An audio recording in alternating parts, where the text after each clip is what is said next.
Hi folks, how you doing? I'm Ross Minton. This is Grow Your Own Life. As always, please like and subscribe. It is a lovely day down the allotment, as you can probably tell. It's about 10:30, 11 o'clock in the morning, and it's just a really quick top tip for you.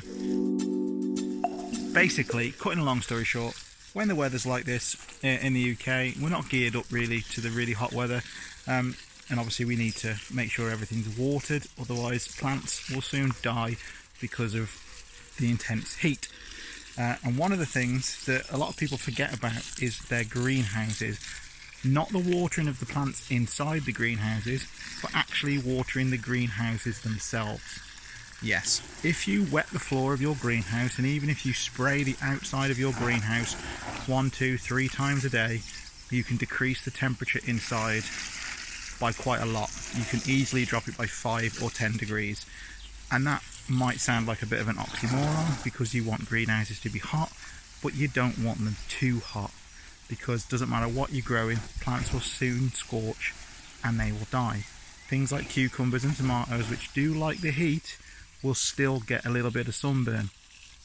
You can obviously cover up the glass with mesh. You can get this special paint that you paint on the glass and then wash off again in the winter. That's all good, but one of the simplest things you can do is just spray the glass. Spray the glass, spray the floor, and just add that extra bit of water that when it evaporates it cools down, and it will just take the edge off your greenhouse. It's dead simple, really easy to do, piece of cake. Another thing we can do in the heat is mulch. A lot of people don't mulch in the UK because normally we don't really have to, and you can get away with it. We've also got this kind of outdated idea that you have to have bare earth and it has to be nice and clean and everything has to be in nice neat little rows. But the fact of the matter is, mulch is basically nature's way of looking after soil, especially in areas that are prone to drought. If you look at a forest floor, it's covered in leaves, and you only have to scratch the surface to find moisture underneath those leaves. So if you have bare black soil, obviously we know black attracts the heat, it absorbs the heat, it's going to evaporate more water. So mulch as much as you can. Grass clippings, you'll see from Erica's Little Welsh Garden, she's been using those a lot, and they are perfect. If you don't want to use grass clippings because you're worried about seeds, you can use straw, you can use shredded newspaper, you could use anything, even use brown cardboard. By the way, don't worry about shredded newspaper in the UK because the ink is soy based, it's not a chemical anymore, so you haven't got to worry about that. At the moment I'm using the leftover hay out the chicken coop. Yeah, I might have an issue with a few seeds because obviously hay is cut grass. I'm not too fussed because I do no dig, and I'll mulch again next year, so those seeds will soon be gone. So mulching will stop the water evaporating the soil so quickly. And I'll flip the camera around, I'll show you my beans. And these beans were planted in probably the hottest day of the year so far, and they're doing all right. And I've come down today, yes, I've given them a water, but just under the surface. The soil was nice, it was cool, and it was a little bit damp. So I've just put the hose pipe back because I share it with a neighbour of mine, and I saw a blackbird in their strawberries under the netting, and I thought, oh no, it's stuck, I best go and help it. And as I got about 6 foot away, it just hopped out. But it had figured out how to get in. Because it went back in there again as I walked away and then come out again. So it's realised if it gets its head under the netting and lifts it up like that, it can get in, eat the strawberry, and when it wants to get out, it just does the same process again, gets its head under the netting and lifts it up like that, and it gets in and out. And you got to give it to them, aren't you? Crafty little buggers. Obviously, just so you know as well, obviously I'm down here at 11 o'clock in the morning watering the allotment. I'm down here because it's comfortable for me. There is a myth in gardening that you shouldn't water in the heat of the day because you can scorch the plants, and it is a myth. It is 100% a myth, no truth in it whatsoever. If you think about the science about it, water evaporates in heat, and the myth basically says that the water droplets can magnify the sun's rays and therefore burn holes in the leaves. It's not true, can't happen, physically can't happen. If those droplets get hot enough, they will evaporate. So basically, water your garden whenever you can.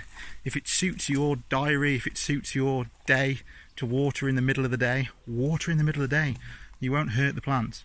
My grandparents have been watering in the middle of the day all their lives. They have the most amazing garden ever, and they've never had any issues with scorching because it's a myth and it doesn't happen. So So just water, water, water, water, water, and don't worry about when you're doing it. Don't have to do it in the evenings. You don't have to do it in the mornings. Yes, you will lose less water to evaporation. So if you're watering, obviously, by watering can, or if you haven't got a hose or a sprinkler system, you're going to lose some water to evaporation in the middle of the day because it will fall on the leaves and it will evaporate off. And obviously watering at night, watering in the morning, more of that soil has a chance of getting down into the root system because it shouldn't evaporate off so quickly. But there is no harm in watering in the day, as I've just done. Hi folks, so another top tip is to cover your greenhouse with some kind of mesh if you can. I said before, you can get this special paint that you paint on and then you scrub it off in the winter. It's too much faff for me, if I'm perfectly honest. So I just use the scaffold netting and it's perfect. It gives a little bit of dappled shade at the height of the day. What you want to do is, well, you want to figure out where your midday sun is, because what I don't want to do is I don't want dappled shade in the morning when the sun's not at its strongest. I want that sun to boom into my greenhouse and I want it to get everything nice and warm. But what I don't want is for then it to continue and my greenhouse to be absolutely roasting for the rest of the day. And I know you can have things like automatic window openers that work off like a mercury switch and stuff, and I haven't got them because these are too cheap second-hand free cycled greenhouses, and I'm not going to pay for a mercury opener. So what I've done on my tomato greenhouse is I've actually left a pane of glass out for air circulation. On my cucumber greenhouse, it is completely enclosed. There is cracks and there is slight holes in the glass. It's not a complete sealed unit, but it's a lot more humid in there. Obviously, you know I grow my tomatoes and cucumbers in buckets of water and trays of water, so it creates a nice humid environment. It also means that the roots can go down and get water as and when they need it. Just having something like the scaffolding netting that helps take the heat out of the day and gives a little bit of dappled shade is perfect. And I'll show you how I've done mine, and I'll show you how I've figured out where the sun is. Well, it's not hard to figure out where the sun is. You just stand there and look where it is. So there it is. Greenhouse netting is just the scaffold netting from last year. It's got holes in, it's dirty, it's filthy. I just prop it up with twigs and it creates a nice shady spot in there. And I've done the same with the tomato greenhouse.